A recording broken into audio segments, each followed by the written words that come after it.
Welcome to my backyard oasis in beautiful Boulder, Colorado for this lab demo on buoyancy.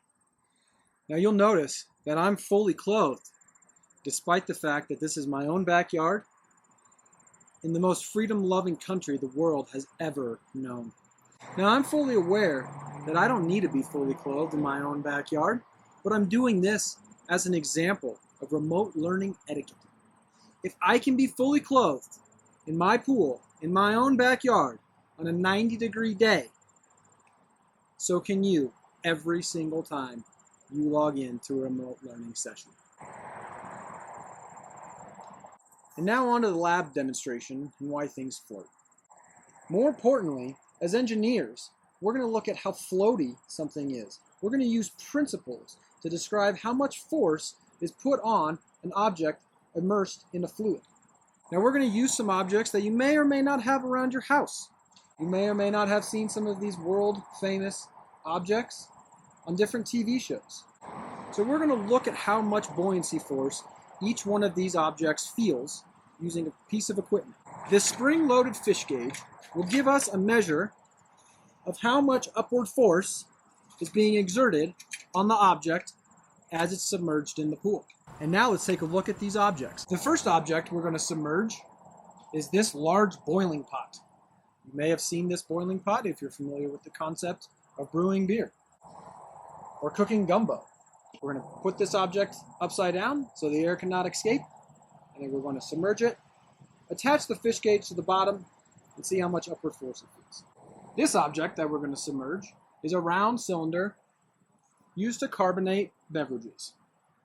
We're going to attach the rope to this object, push it down in the fluid, and then measure the upward buoyancy force with the fish gauge. Before we look at the experimental results, we need to have a firm foundation on the concept of buoyancy. We'll be looking at that next. Okay, here we are to take a look at some theory involving buoyancy. You can read from the slide. Buoyant force is the upward force a fluid exerts on a body immersed in it. The buoyant force is caused by the increase of pressure with depth in a fluid. So what exactly does that mean? So where we're going to start is with a plate of uniform thickness. Now this object here looks like a potato, so we're going to be more precise and just look at a flat plate. So this is a flat plate with a top surface and a bottom surface. Now the pressure from the fluid is all around this object. So we'll draw some little arrows here.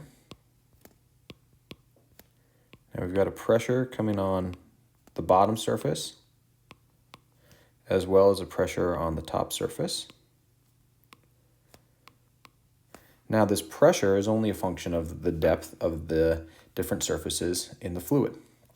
There's also pressures on the side, but if those surfaces are at the same height, those pressures are equal, and you can see that they are also opposite from each other. So we know that the pressure increases as we go down in the fluid. So these pressures on the bottom surface are greater than the pressures on the top surface.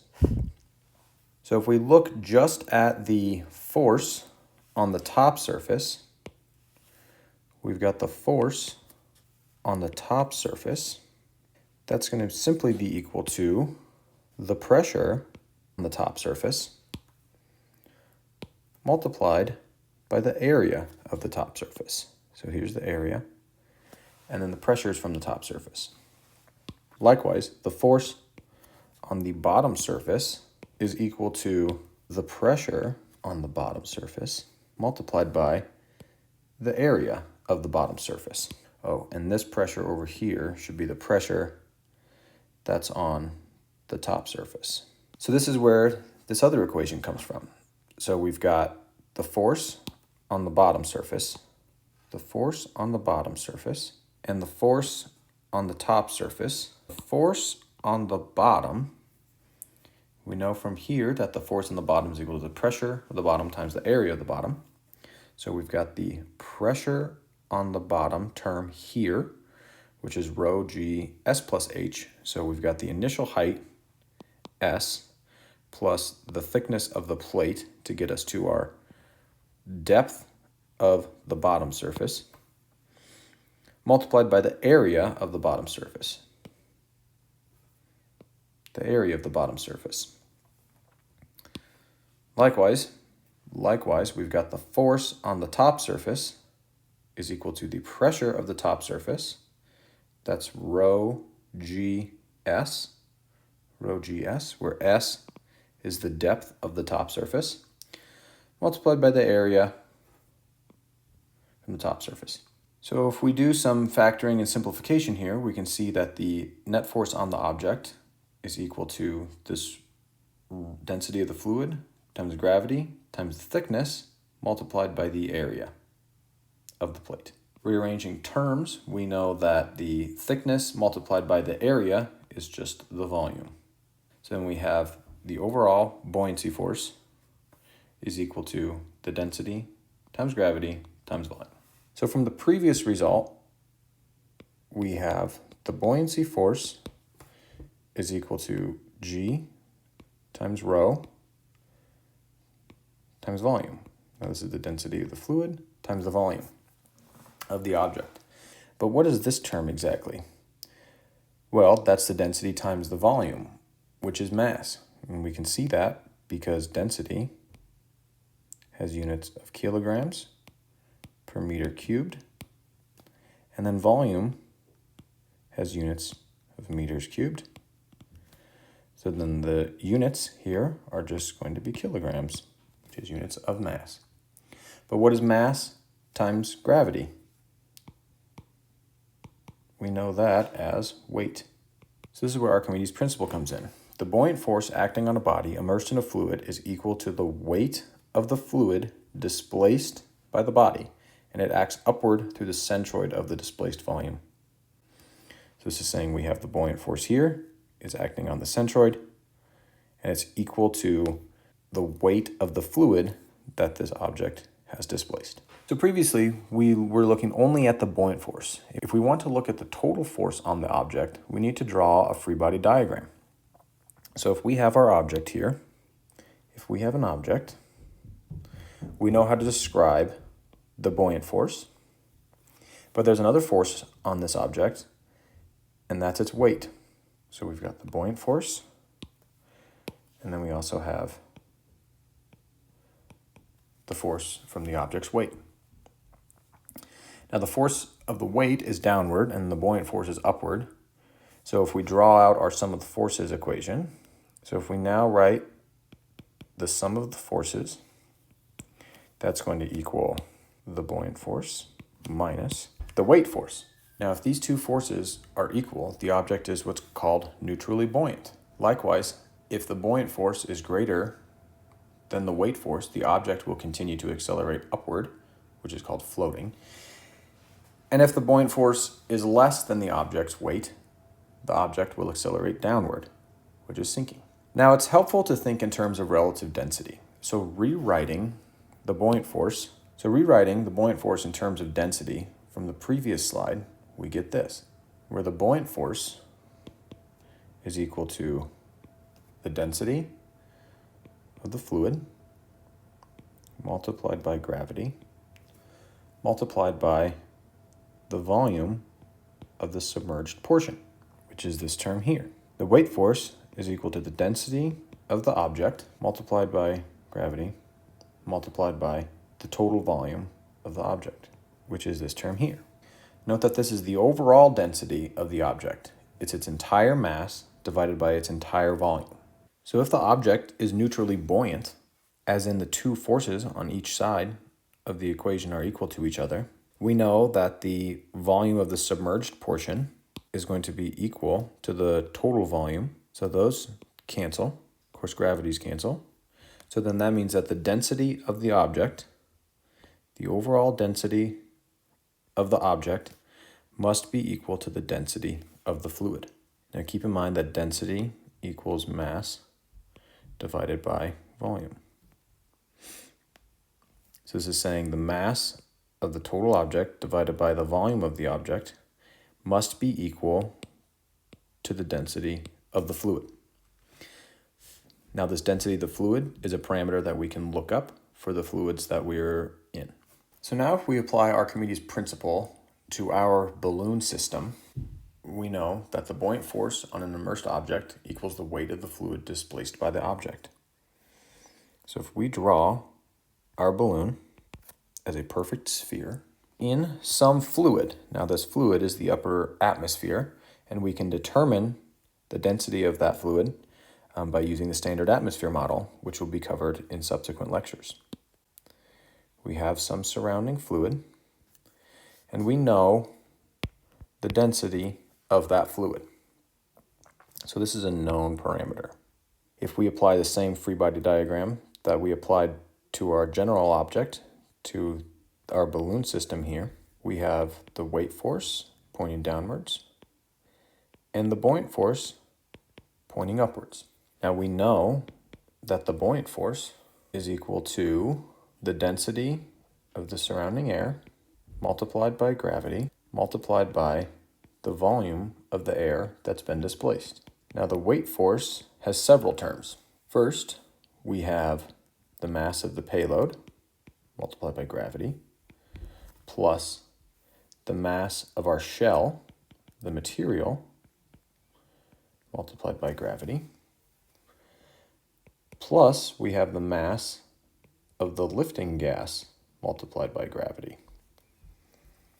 Keep in mind that this is the weight force of the entire system, so we must account for everything that's in our system.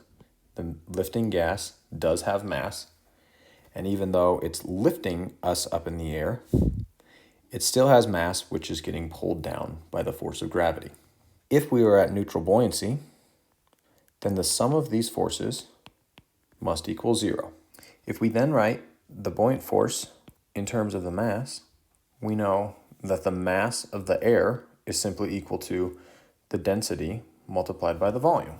The mass of the air multiplied by gravity equals this entire term here. This is summarized on this slide here. A couple things that I would like to point out is that the volume displaced we are assuming as a sphere.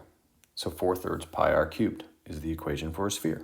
We can also rewrite the mass of the material as the density of the material multiplied by the volume of the shell, multiplied by the volume of the material itself, where the volume of the shell is given by the equation 4 pi r squared, where r is the radius of the shell multiplied by the thickness of the shell. If we assume that the thickness of the shell is much, much less than the radius, we can make an approximation that the radius of the shell is equal to the radius of the entire balloon. This will reduce the force balance equation to one extensive variable, which is the volume of the balloon, because this is what you want to find, and other intensive properties can be looked up without requiring knowledge of the system extent. So what are some of the intensive properties?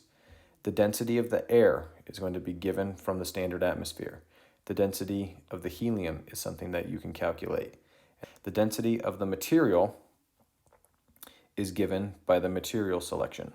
So this equation here is our fundamental equation for the majority of the lab assignment. This equation will allow you to determine the volume of the balloon required to make the balloon neutrally buoyant at the target altitude.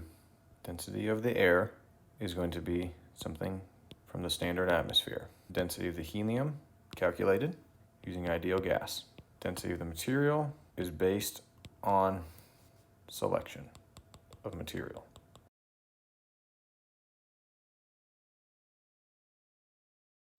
So here's a look at the experimental setup in the pool. We have the top of the water indicated here. At the bottom of the pool, a series of concrete blocks are placed to act as a firm foundation for the bottom of the spring-loaded fish cages. The object is to be submerged underneath the water, with the bottom of the object tied to a series of fish gauges as indicated here.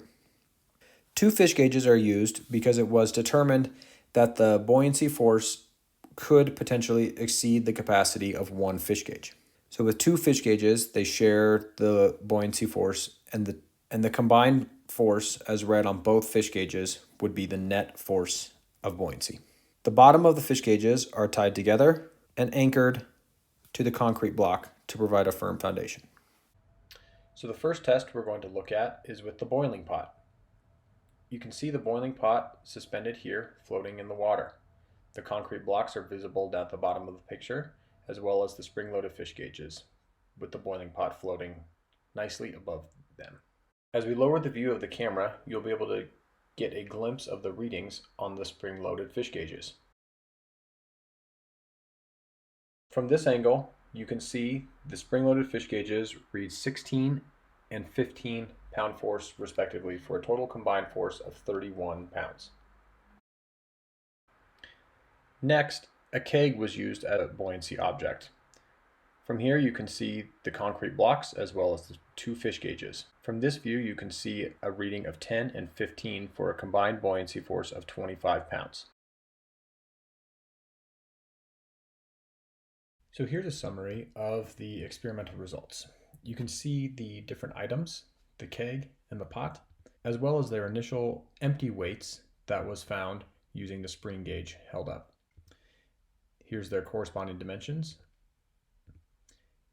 a calculation for the total volume, and the buoyancy force as seen in the previous videos. The projected buoyancy force is determined using the equations listed before, and the density of water. We can see here that the projected buoyancy force and the buoyancy force for the keg are relatively close together, whereas the projected buoyancy force for the pot and the actual buoyancy force as measured from the fish gauges is significantly different. And the reason for this is that the pot was 12 inches tall. As the pot was open on the bottom, some of the air inside compressed, as well as escaped during the initial setup for the experiment. This results in a lower volume of air inside the pot.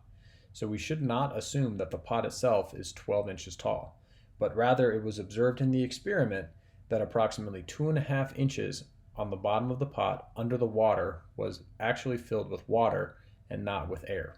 So if we adjust the volume calculation, instead of looking at a 12-inch tall pot and instead a 9.5 inch tall pot using the same diameter as before, we can see that our projected buoyancy force of 32 pound force is very close to the observed buoyancy force of 31 pound force.